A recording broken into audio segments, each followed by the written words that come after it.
নাটক তাদের পছন্দ না, ফুটবল খেলা তাদের পছন্দ না। এখন দেখতেছি বলতেছে ফুটবল খেলা যারা দেখবে এরা কাফের, আর্জেন্টিনার খেলা দেখা যাবে না, ব্রাজিলের খেলা দেখা যাবে না। তারা বলতেছে তারা আমাদেরকে মধ্যযুগে ফেরত নিতে চায়, বর্বরতার দিকে নিয়ে যেতে চায়। সেই বর্বরতার দিকে কি আমরা যাব?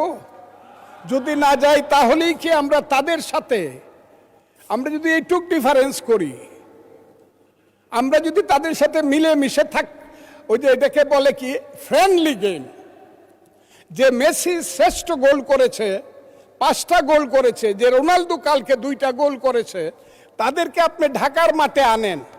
মানুষ যদি জানে ফ্রেন্ডলি গেম, তাইলে একদিন খেলা দেখতে যাবে রোনালদো আর মেসিকে, কিন্তু দ্বিতীয় দিন আর ফ্রেন্ডলি গেম খেলতে যাবে না।